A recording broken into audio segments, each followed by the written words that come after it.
আকাশে উড়ে উড়ে যায় পর্বত চূড়া আয়শা, আয়শা, কি ব্যাপার? এখনো ঘুমাচ্ছ? স্কুলের ছুটি শেষ হয়ে যাচ্ছে।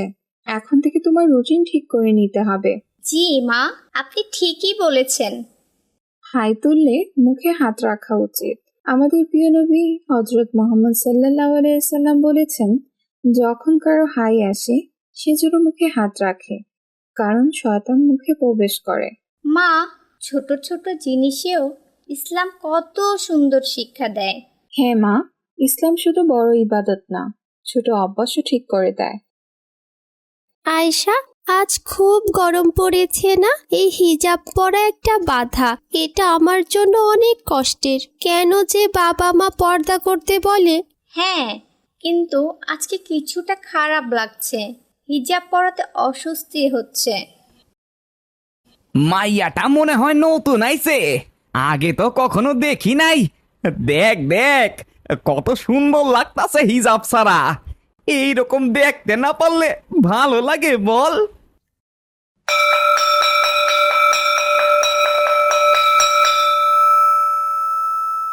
ফাতেমা, দেখেছো আপুটাকে ছেলেগুলো কি বাজে বাজে কথা বলছে? হ্যাঁ আয়শা, আপুটা কেন যে এরকম পোশাক পরেছে? সবাই আপুর দিকে তাকিয়ে আছে। আমার তো খুব লজ্জা লাগছে এমন পোশাকে। তাড়াতাড়ি চলো, স্কুলে দেরি হয়ে যাচ্ছে। ঘন্টার আওয়াজ শুনতে পাচ্ছো? হ্যাঁ আয়শা।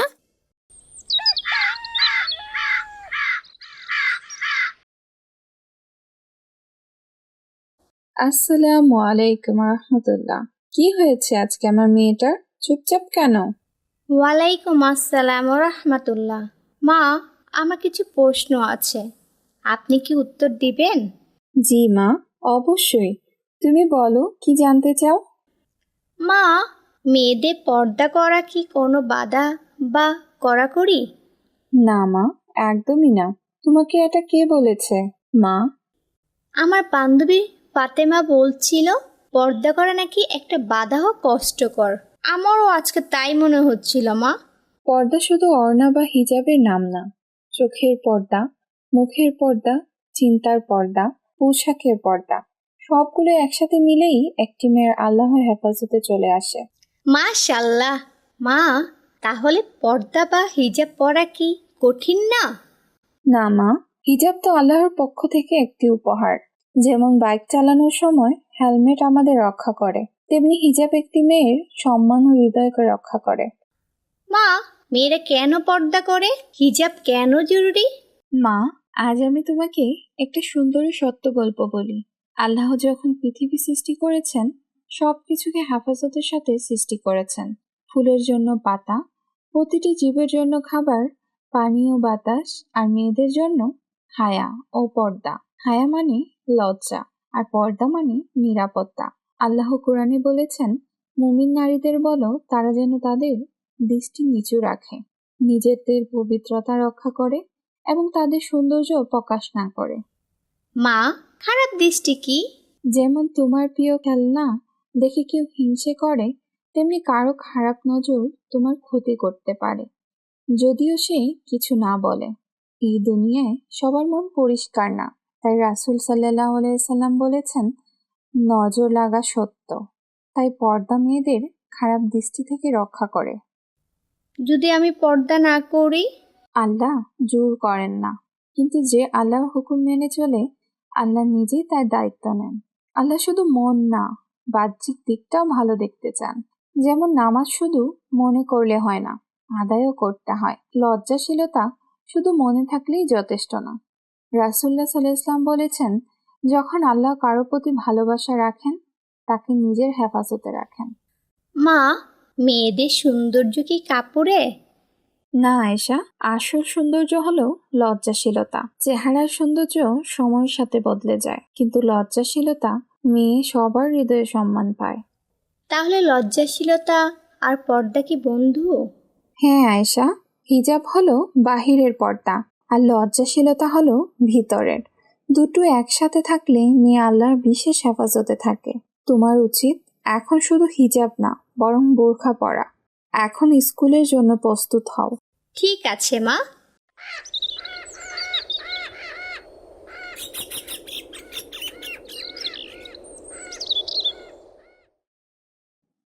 ওই সুন্দরী, যাইবা আমার লাগে, চকলেট কিনা দিমু, চলো।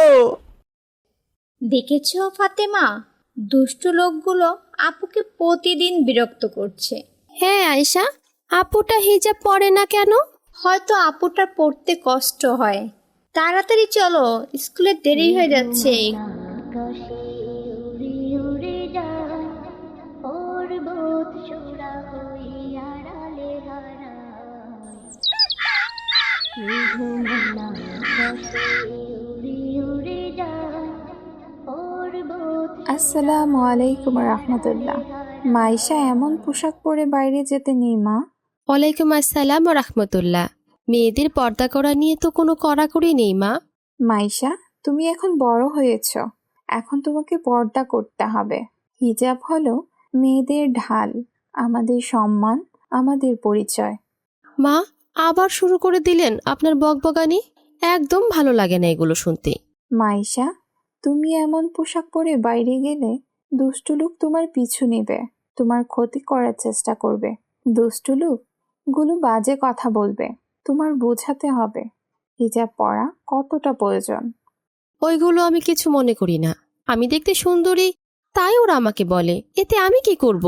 আপনার কি হিংসা হচ্ছে তাই না মা? আপনার মেয়ে অনেক সুন্দরী, আর হিংসে হবেই না কেন? আপনারা তো সেই পুরনো যুগের মতো পোশাক পরে থাকেন।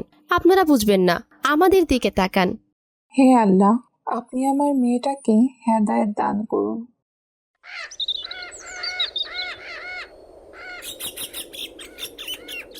মেঘমালা আকাশে উড়ে উড়ে যায় পর্বত এ সুন্দরী, চলো আমার লাগে, চলো, আমাকে যেতে দিন, আমার রাস্তা থেকে সরে দাঁড়ান। চলো। আমাকে যেতে দিন। এই ছেলে, ওকে ছেড়ে দাও, তা না হলে তোমাকে পুলিশে দেব।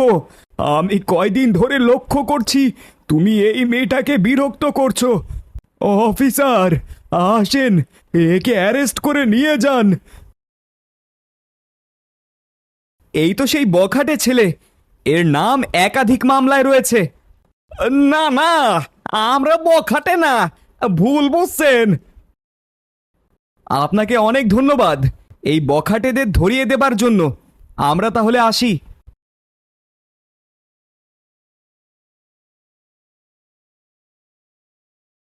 দেখছো মা, দুষ্ট মানুষ কাকে সহজে টার্গেট বানায়। যারে দেখা মনে হয় সে নিজের রক্ষা করছে না। যে জিনিস যত দামি আমরা সেইটারে তত লুকায়া রাখি। ডায়মন্ড কি সবাইরে দেখায়া রাখতে হয়? না, লুকাইয়া রাখতে হয়, কারণ সেইটা মূল্যবান, সবচেয়ে মূল্যবান। ঠিক তেমনি হিজাব মাইয়াগোর সম্মান ও মর্যাদা বহুগুণে বাড়ায়া দেয়। আল্লাহ কোরআনে বলেছেন, মেয়েরা যেন নিজেদের সৌন্দর্য গোপন রাখে। হিজাব তোমারে লুকায় না, বরং তোমারে সম্মানিত করে। হিজাব দুষ্টু মানুষের চোখে বাধা তৈরি করে। হিজাব বইলা দেয় তুমি সম্মানিত, তোমার দিকে খারাপ ভাবে তাকানো যাইব না। এই কারণেই আল্লাহ মেয়েদের জন্য হিজাব ফরজ করেছেন মা।